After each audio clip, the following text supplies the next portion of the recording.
Today, I want to share with you how meditation has been a big part in changing my life, like from being alcoholic, smoker, 4 stone overweight, gambling addict.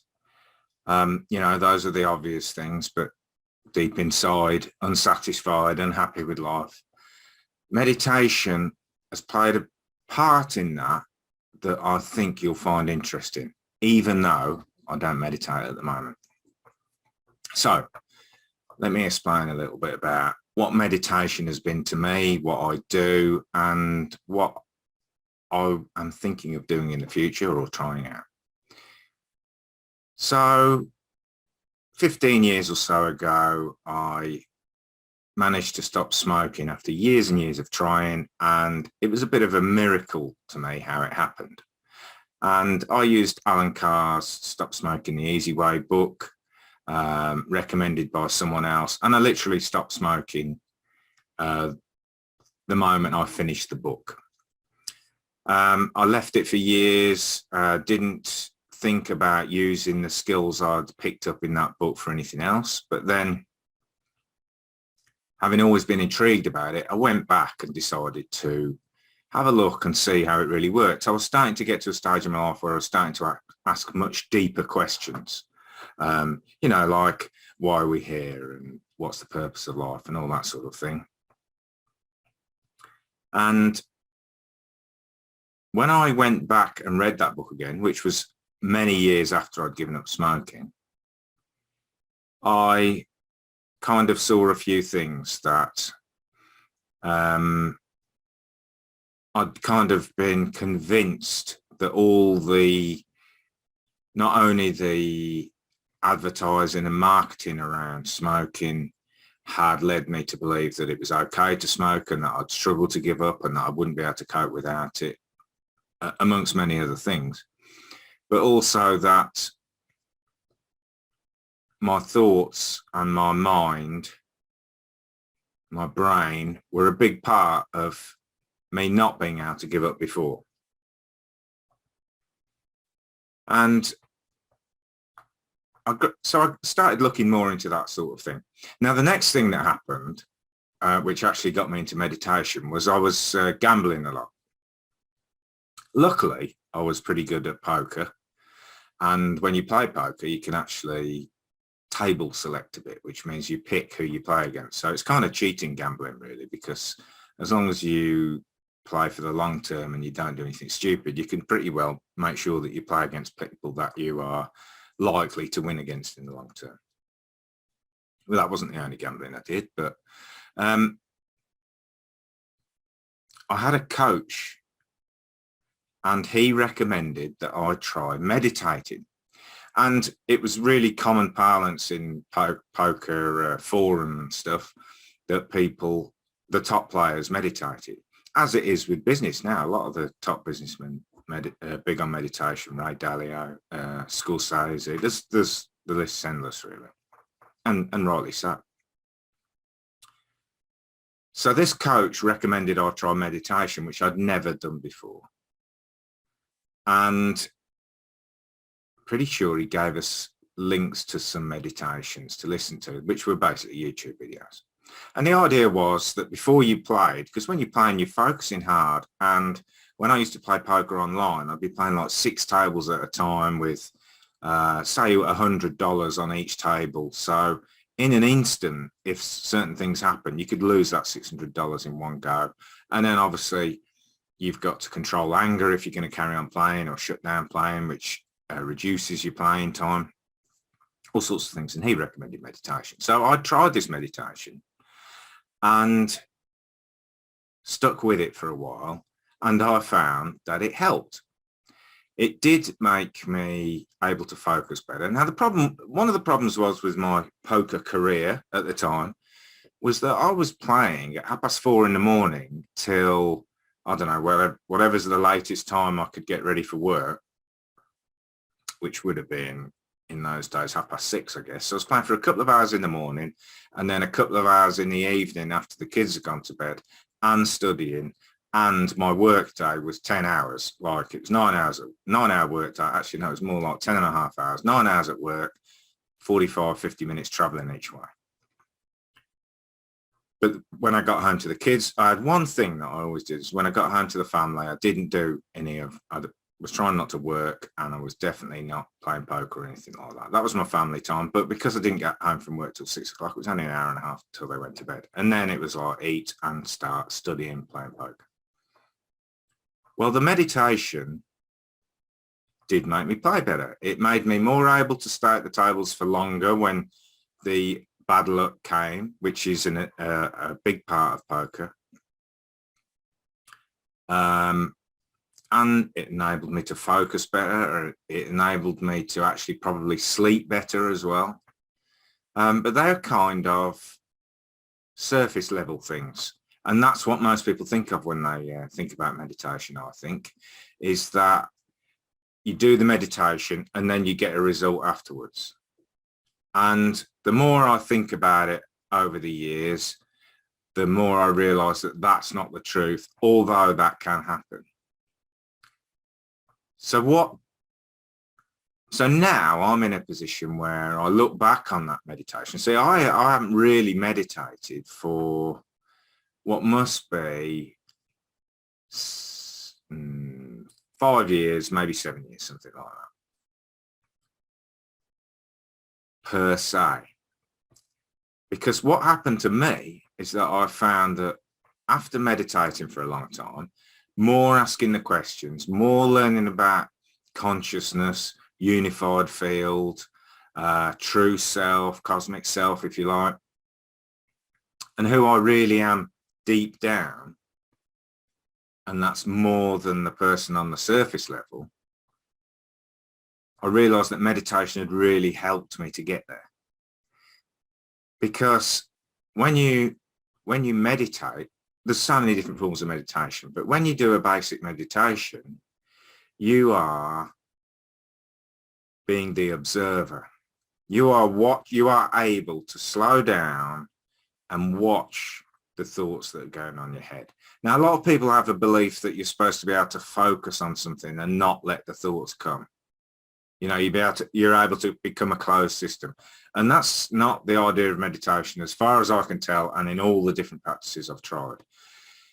What meditation is just being there as the observer, watching what goes on, allowing it to happen, and seeing what judgments you make of the thoughts come in and what happens, but also allowing them to go and seeing that you are the person that is judging. So this goes on to what is consciousness.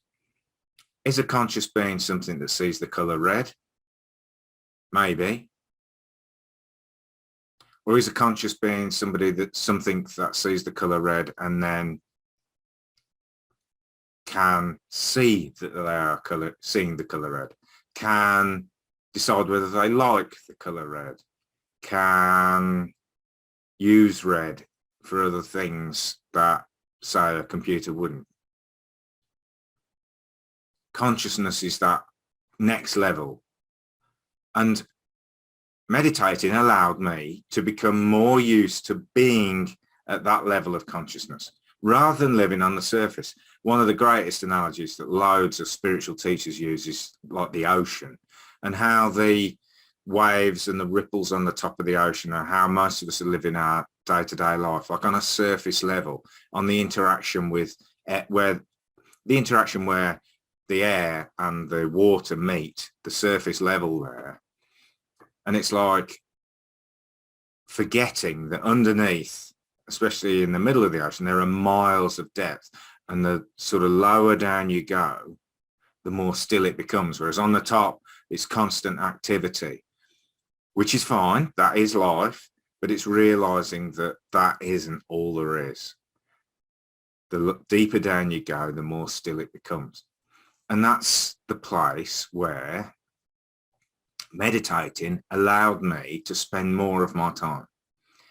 And that is why my life has changed massively. That is also why I don't feel I need to meditate anymore. I don't feel I need a meditation practice where I spend 20 minutes a day or whatever, 10 minutes a day meditating, is because I'm almost constantly in this meditative state where I do something and I step back and be the observer and see what I'm doing, question the thoughts that are going on in my head. So that's a massive thing. Learning how to question your own thoughts is possibly the biggest thing to change your life if you're struggling. And that's something I, do with nearly every client for emotional eating, weight loss, whatever it is they're struggling with, anxiety, stuff like that, is we start questioning thoughts, because thought is a big fat fibber. So yeah, meditating allowed me to get more still, become the deeper part of the ocean, to become more part of consciousness instead of somebody just living on the surface level, reacting to everything, blaming myself for every mistake I made. And it's quite interesting because an example of this kind has come up in the last couple of weeks where something quite a big shift happened for me that might be worth sharing. Where I was chatting with my brother. We just played golf and we were sitting in the bar afterwards, having a drink and filling in the school cars, whatever. And we were chatting and we started talking about people's diet and nutrition. And obviously this is one of my businesses is dealing with emotional eating. So I have quite a bit to say on it, but I don't like to put it onto people. It's like if they're asking, then I'll help them. And we were chatting away and talking about calories and stuff. And, he's amazed because I'm 12 stone 10 sort of thing now. And I have been 16 stone 10. So I'm 4 stone lighter than when him and I used to knock about 20 years ago. And I said, well, I was just talking to him. We ended up talking about chocolate, as people inevitably do. And I said to him that, and I still have been enjoying chocolate. I said to him that most nights I eat at 6:30 in the evening, sort of time, same time as the kids, maybe earlier, maybe later, because I generally don't eat the same food as them. And in the evening, after I've finished putting the kids to bed, so that'll be at 9:30, I'll come have a cup of tea, cup of peppermint tea, and I'll usually have like 4 chunks of dairy milk chocolate, or 8, like two strips out of a big family bar. And I was just telling him this. And as I told him, I sort of stepped back in the conversation and probably didn't hear the next couple of things he said. And I just questioned to myself, why do you do that? What's the point? Is there any need for it? And I realized that it was a habit that I do, and maybe there was part of me thinks it's like the end of day treat or whatever. Maybe that's how it started. It was just part of my routine for ending the day. And without even thinking about it, it's been about 10 days now and I haven't eaten chocolate since. And it's not forced restriction. It's not how most people diet. It's just that in that moment, I had a deep insight into myself, into my behaviors, into my thoughts, and just had a realization that there's no point in me eating that. It just doesn't do anything for me, and it's a waste of time, and it's not serving me. I wouldn't particularly say it was doing the opposite of serving me, like doing me any harm, but I just deemed it pointless. And since then, no more chocolate. Now, I'm not saying for a minute that I'll never eat chocolate again, that I've given up chocolate, or I'm not even sitting here saying that chocolate's bad for you. I actually think it serves a purpose for some people. But it was just another example of how because I spend my whole life pretty well now, calm, observing, so I know that I'm both well, all of the observer, the process of observation, and the observed. So I'm the observer, the process of observing, and the observed all at once. Consciousness becoming aware of it itself is how some people call it.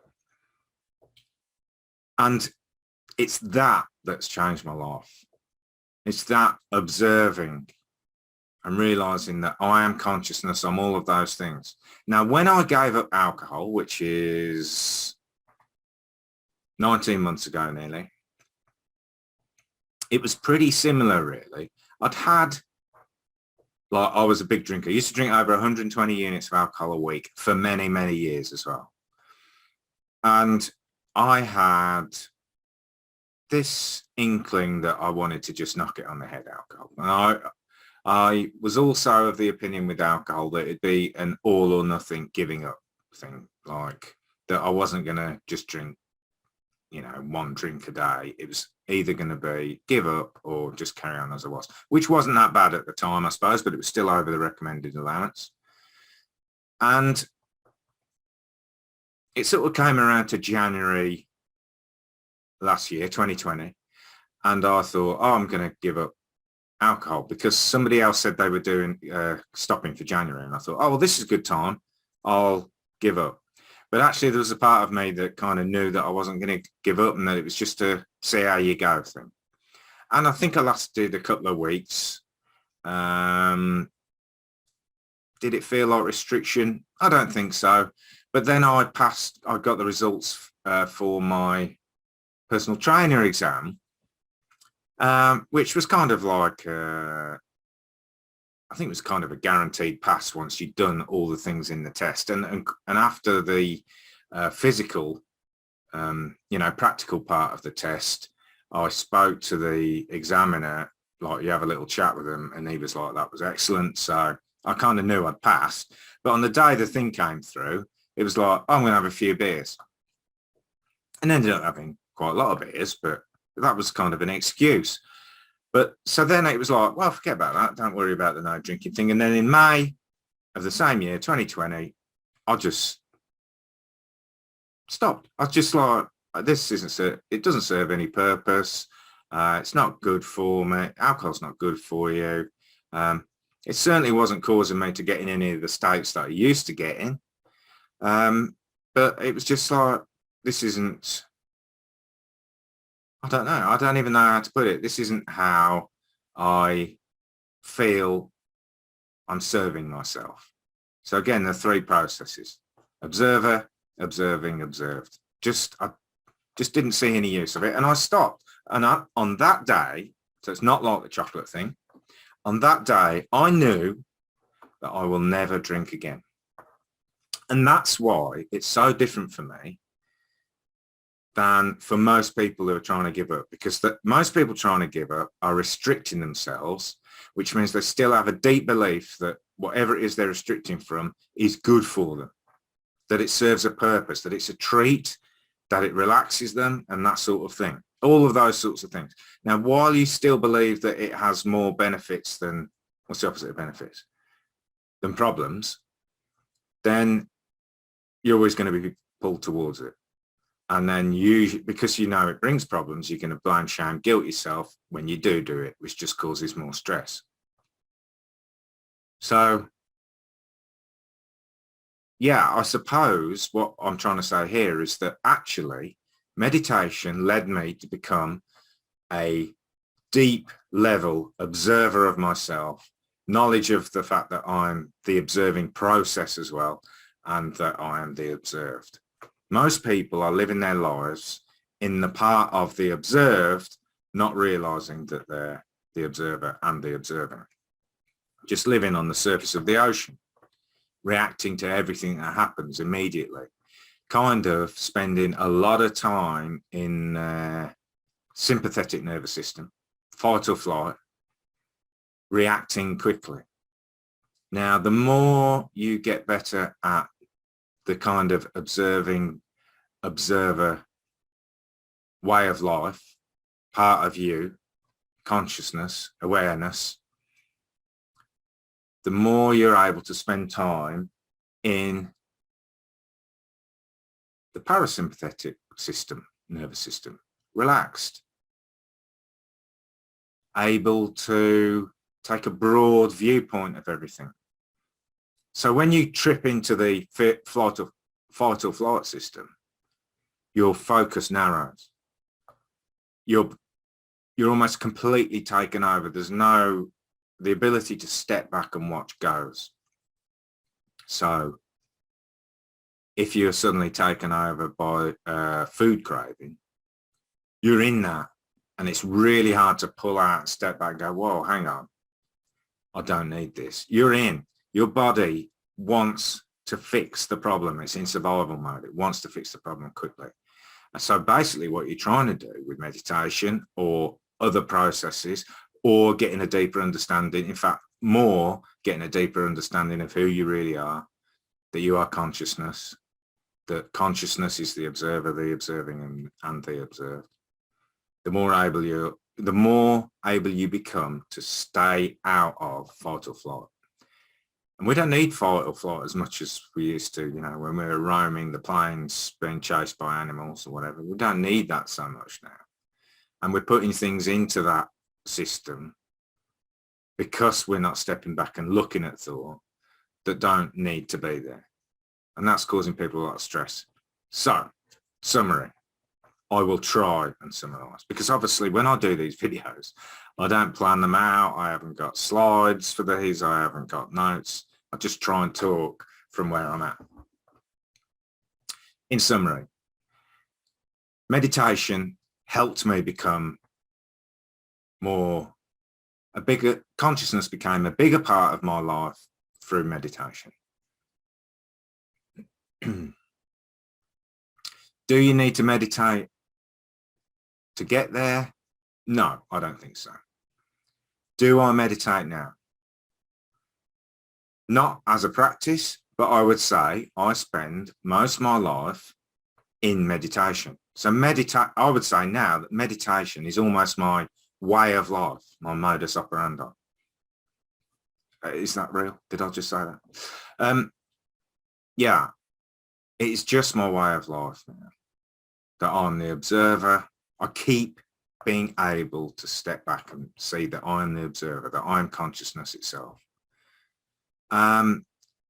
This is interesting, is that I've just been listening to a lot of talks from a guy called Dr. Tony Nader. Really interesting talks on consciousness and the true self. And basically he has the same viewpoint as me, but he's a lot better at, he's a scientist really, and a doctor. So he sort of gives it a bit more logic, I suppose, which then makes it easier for me to explain it to other people, because it's actually an experience. So I find it quite hard to explain it to people because it's an experience rather than an instruction manual. But yeah, I've been listening to him quite a lot, and he actually recommends that after any other meditation practice, he does recommend Transcendental Meditation, TM. So I'm actually going to a meeting next Tuesday to think about trying that. I probably will try it, just out of interest really. But I have a feeling that it's going to just be pretty well what I already do, which I seem to have naturally gravitated towards. I think that's it for this little talk, but any questions, hit me up. If you want any meditations to try out, I could give you the ones that I started with. I don't think there's a right way and a wrong way, but well, I don't think there's a right way and a wrong way, other than thinking that you have to concentrate and not let the thoughts in. I'm sure that's not the right way.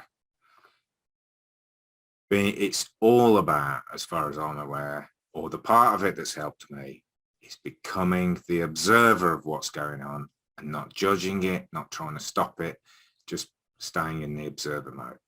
Making the observer mode a bigger part of who you are. Making the depths of the ocean a bigger part of you rather than just being on the surface. Have a great day, guys. I'll catch you later. Bye.